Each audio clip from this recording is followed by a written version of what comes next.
Hello, my name is Matthew Philbrick, host of The Real Game, a podcast by coaches for coaches.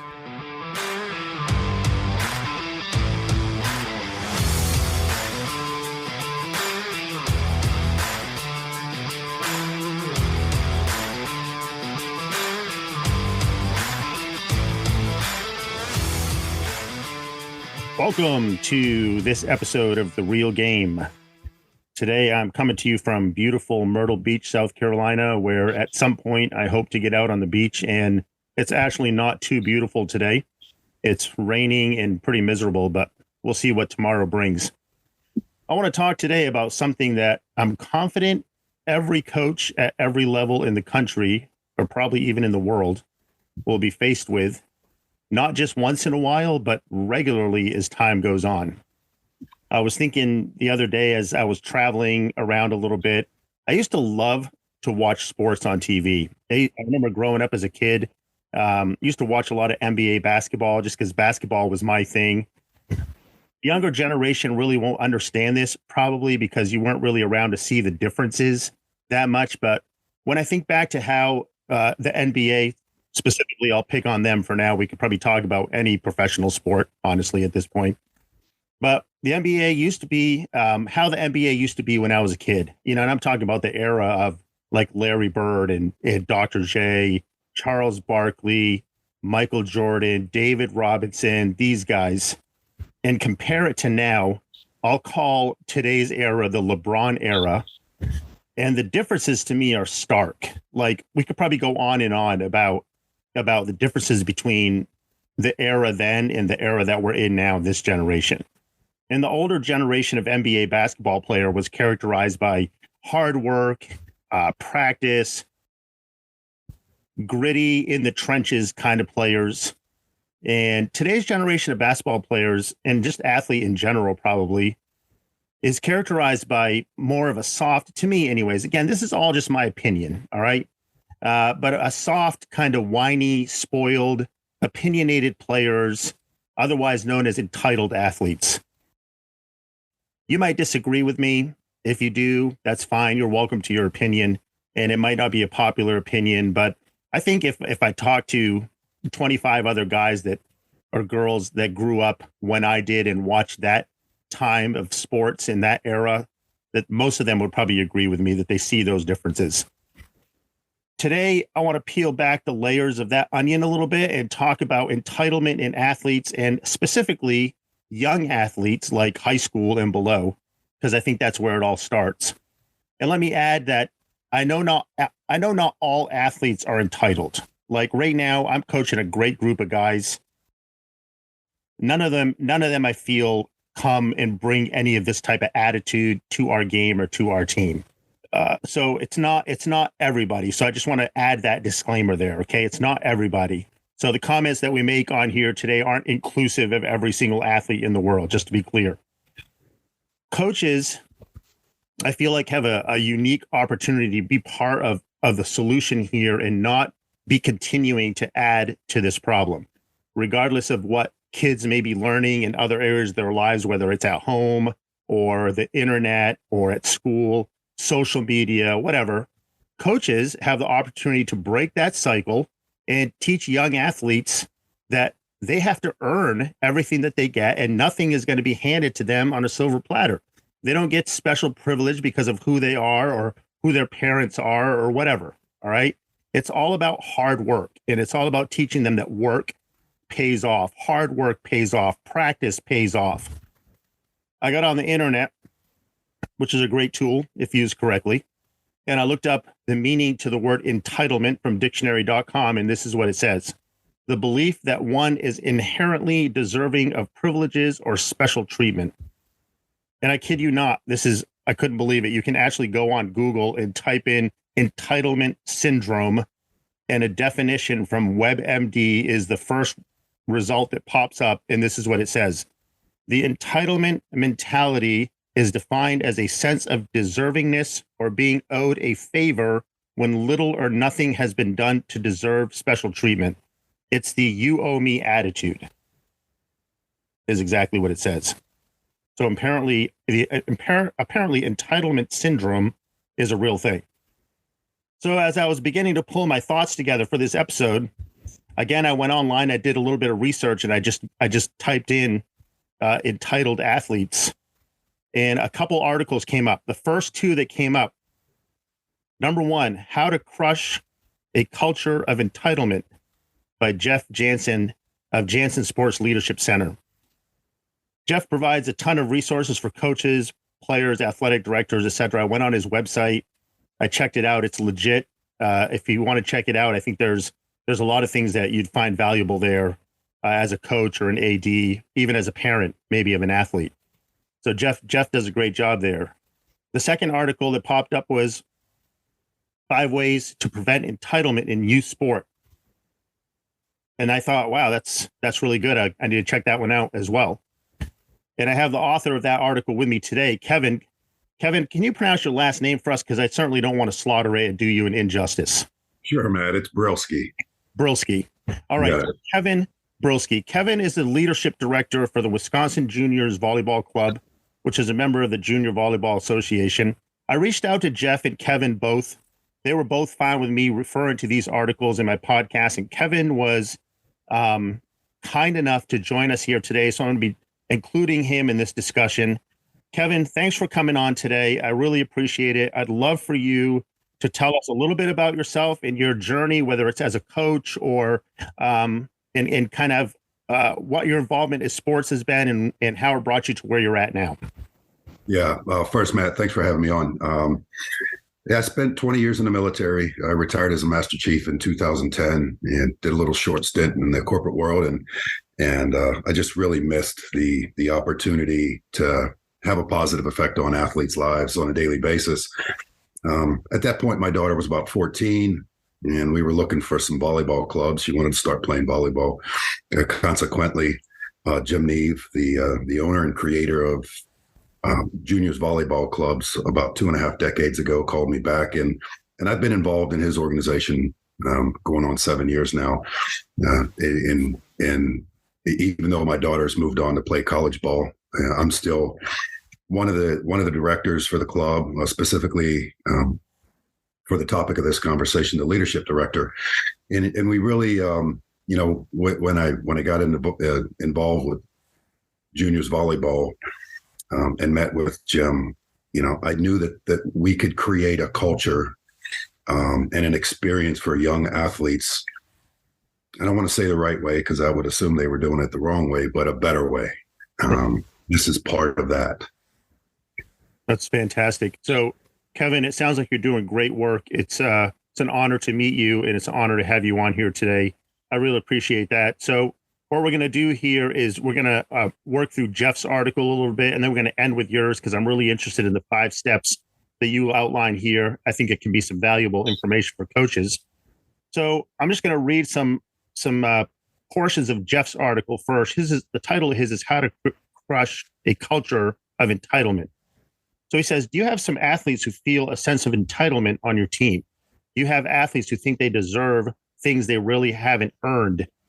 Entitled athletes come to expect special treatment, privileges, and nice things should just be given to them instead of investing the hard work necessary to earn them.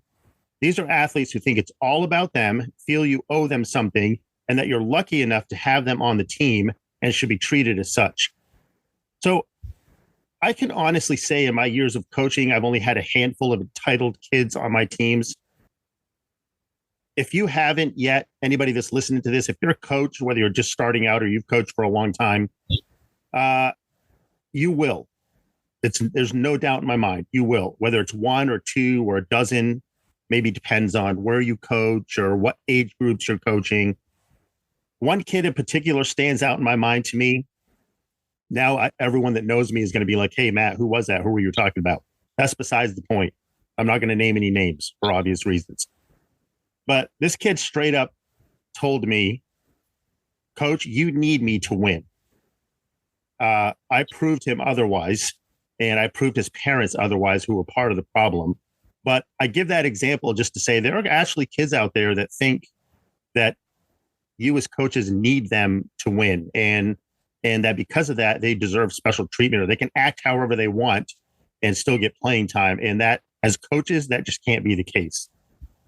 When athletes now, Kevin, I'm going to have you weigh in on part of this statement here, but Jeff says, when athletes feel entitled to privileges and perks they haven't worked hard for or earned in any meaningful way, your team is quickly headed for a fall, and you are setting them up to fail in the game of life. So I like the point that he makes here. Coaches coach for all different kinds of reasons. All right. We like to win. We like to teach. We like to make connections, all kinds of things. But for me, one big thing is that it gives me an opportunity as a coach to invest in the lives of kids in a way that prepares them for the future, whether it's to be better kids, better athletes, future husbands and wives, productive dads and moms. So, Kevin, if we aren't taking advantage of those opportunities as coaches to teach life lessons, do you think we're failing as coaches? Oh, absolutely.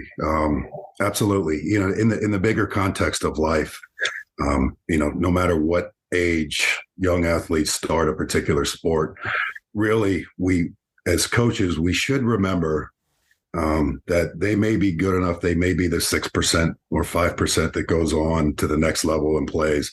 At some point, life is going to be, to them, more important than the sport. If we don't take advantage of the opportunity we have to instill the skill sets that are going to take them through life in a better manner, and help them face the adversity in the right way, and earn, you know, we use a saying at juniors: earn is greater than deserve.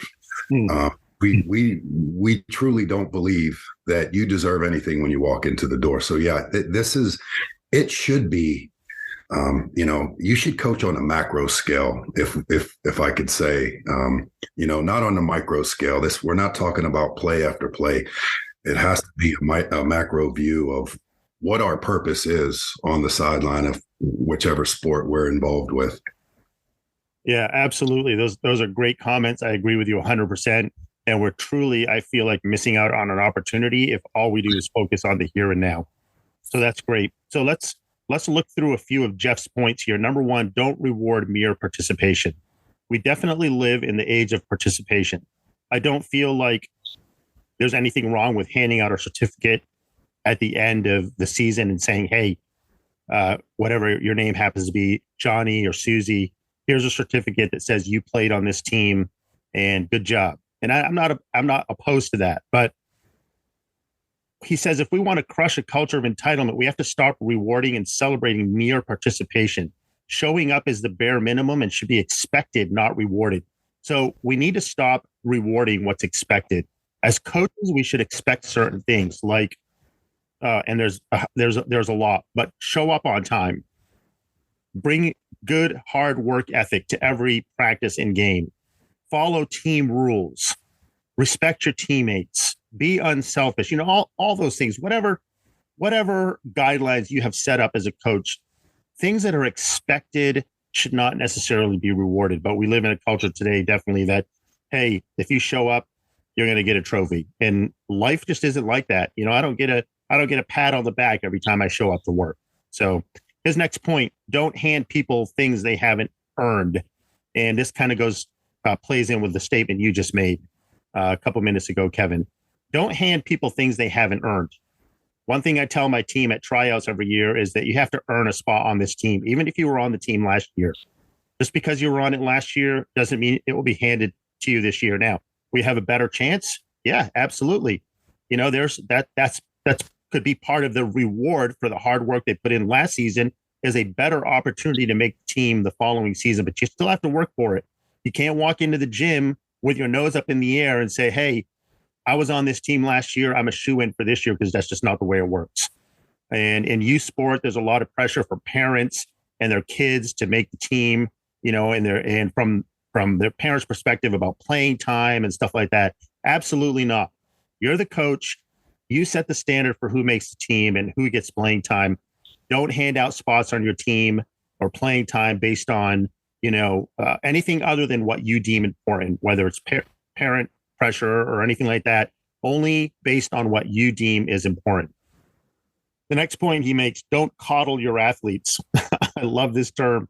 Don't coddle your athletes, because we definitely live in a society where people are coddled and they're made to feel good. Oh, you said something that made me feel bad about myself or whatever. Jeff says, unfortunately, there seems to be more and more coddling going on than coaching.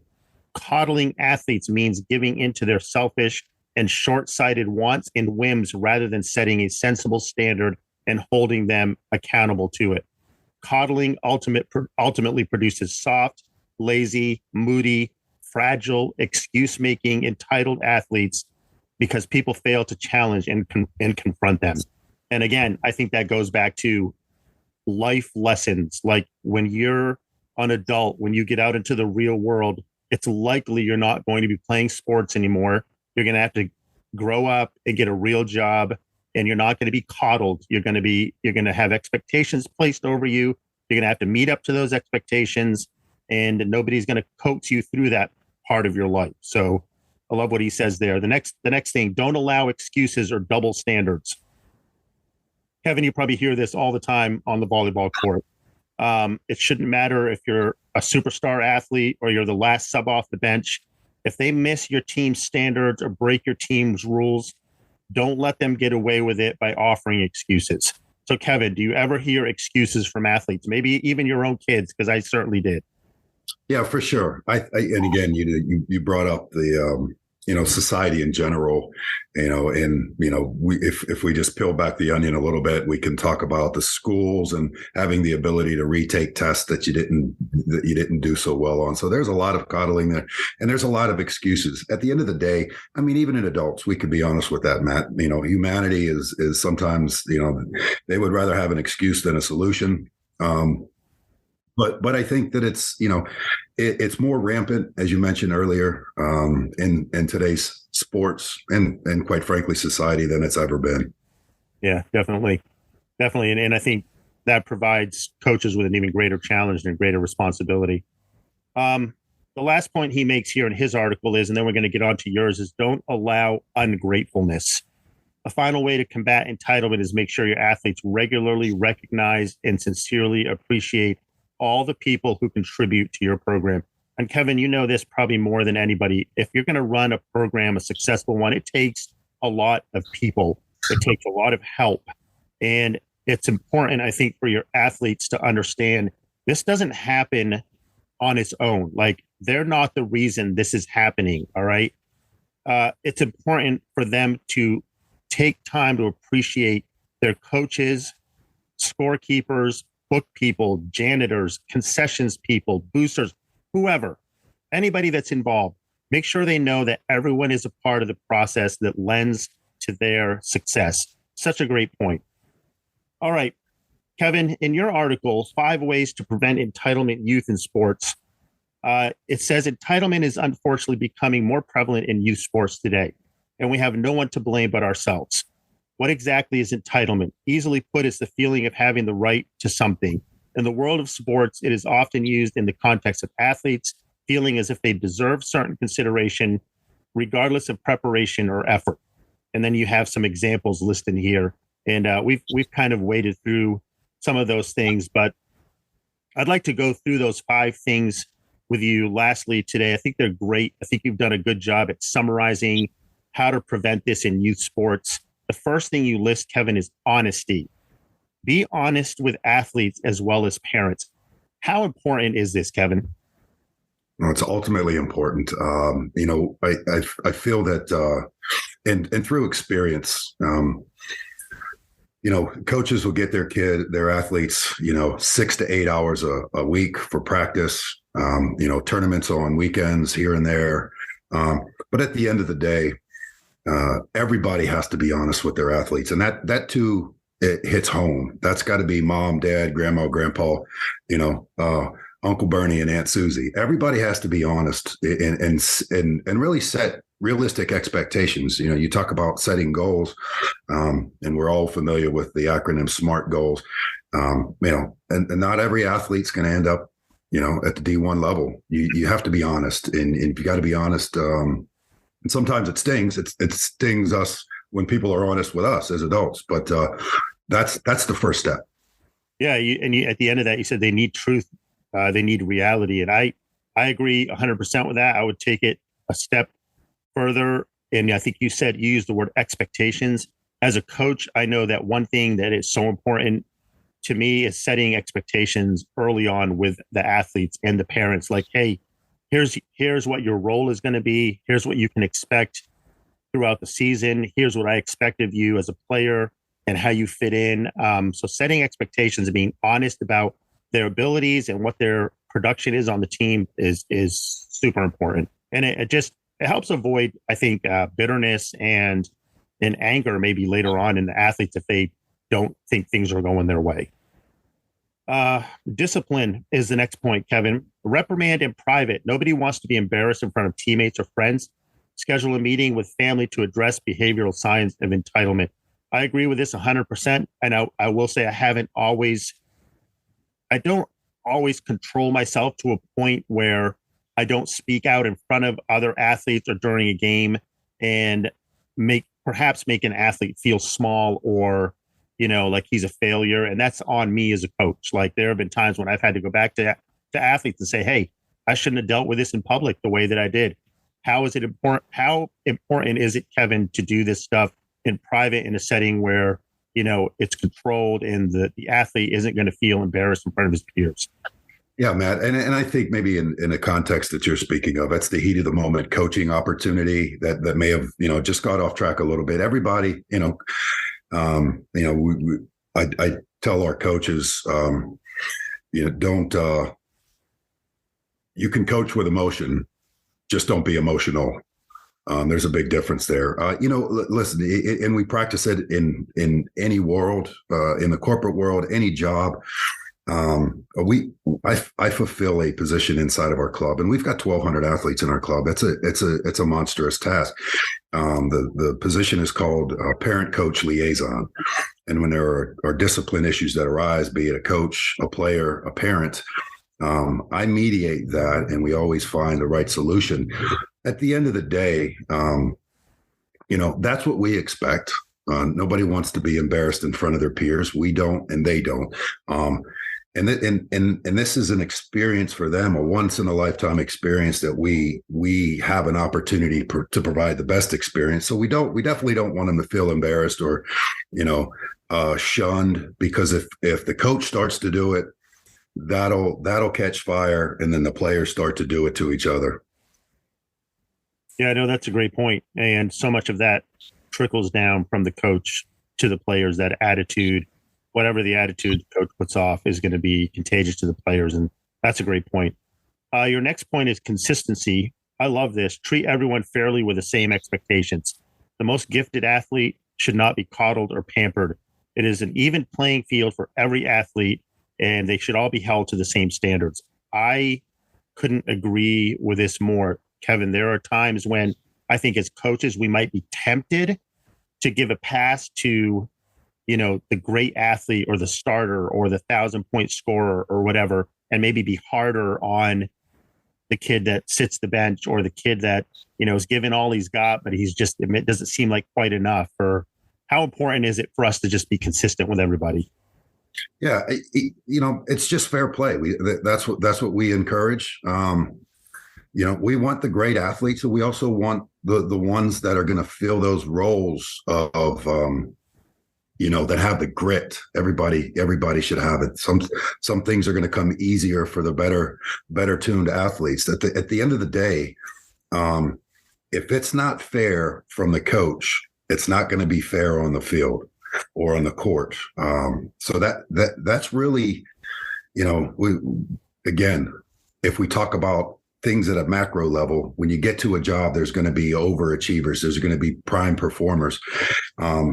They're treated fairly as well. I mean, in the sales business, if you hit your number this year, you better be ready for a bigger number next year. And I've said to a lot of athletes, if you're the best athlete in the gym, you're in the wrong gym.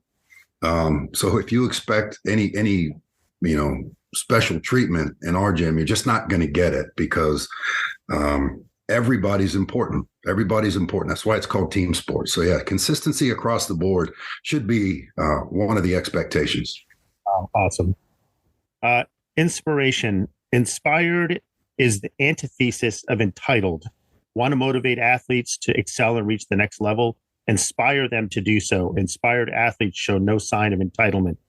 Just off the top of your head, Kevin, what are some ways that we as coaches can inspire our athletes to be better, to do better, to reach their potential? Lead by example. Lead by example. Show up every day. There's a lot of coaches that I see that talk about effort. Give me 100%. You do everything I ask you to do. However, the coach sometimes falls back.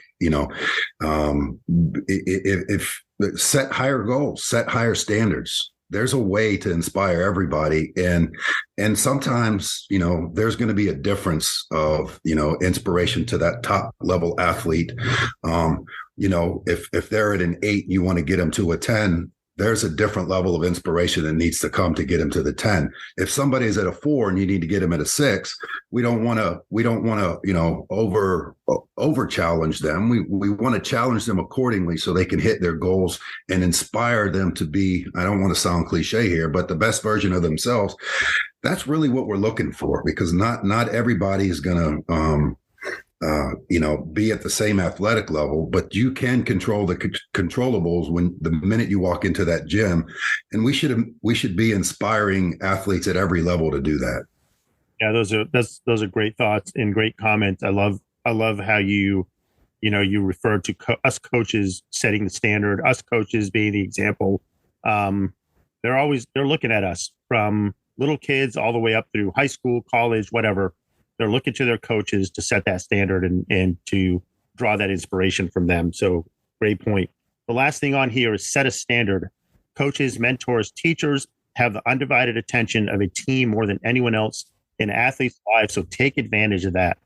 I think that's so important, Kevin. Like, I feel like as coaches, we cannot control so much. We can't control their parents.